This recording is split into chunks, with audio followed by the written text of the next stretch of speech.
At the 1900 Paris World's Fair, the inventor Rudolf Diesel wows the world with his brand new engine run on, of all things, peanut oil, not gasoline.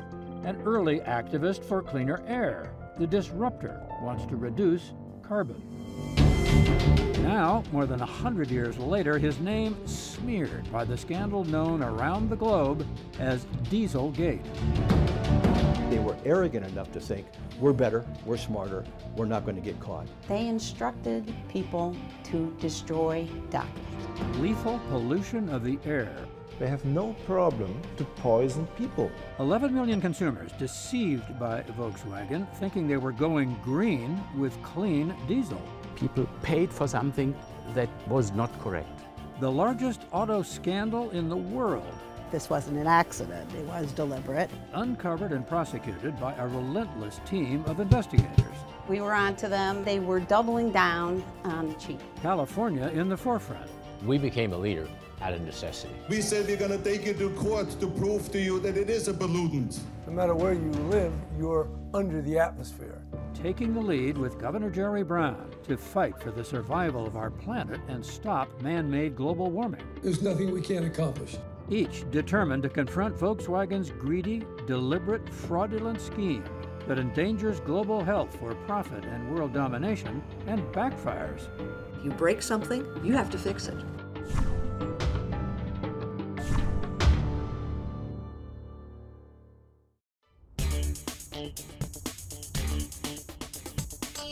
Rudolf Diesel's engine, first invented in Germany in 1893, promised to disrupt transportation technology, then powered by horses and steam. Compared to gasoline, some diesel motors can generate more driving force and fuel efficiency. Exactly why they energize heavy transport, trucks, rail, ships, and equipment today.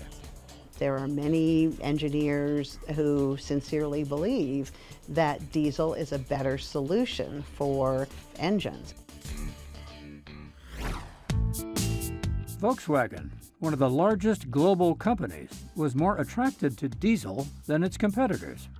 They're really not a big player at all in electric, or in hydrogen, or in hybrids. But in the valuable U.S. market, where VWs were the darlings of the 1960s and 70s, VW sales fell far behind other automakers at the end of the 20th century. They've got big markets in Mexico and Latin America and China. In the U.S., it's not happening. What to do to become #1 automaker? Our goal is to put Volkswagen back among the very best in this key market. 2008, Martin Winterkorn, VW's new CEO, reveals a bold and simple plan. His company would adapt diesel technology from the heavy-duty transports to the smaller engines used in cars, then sell the new concept as environmentally clean. I'll prove it to you. Oh, look what she's doing. See how clean it is? Accelerate past VW's competition to dominate the global market in a few short years. Most importantly, in the U.S.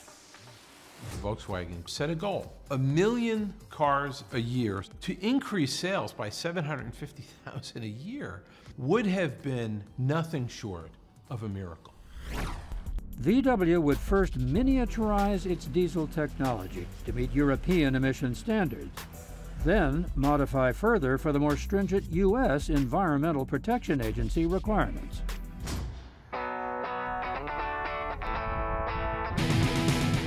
European regulators permit all automakers to test and certify their own cars for emissions in a laboratory setting only. One acclaimed engineer, Axel Friedrich in Berlin, has monitored automakers for decades. He tests clean diesels under road conditions. Big differences in emissions between the lab and real-world driving appear. Nitrous oxide, or NOx, generated on the road exceeds European limits. He notifies a U.S. regulator. In Washington, D.C., the International Council on Clean Transportation, the ICCT, notes the discrepancies. curious, it requests proposals to study diesel in the U.S. The environmental group offers just $70,000 for this new research contract in 2013. Good. Yep. That's enough for Dan Carter, Chief Engineer at the West Virginia University Center for Alternative Fuels, Engines, and Emissions. He needs funds to support his small grad student team. They respond and win the routine contract to research diesel emissions from some European vehicles. They love diesel. We thought it would be a good way to promote passenger car diesel in the U.S. We knew we could probably generate a few papers that would be interesting.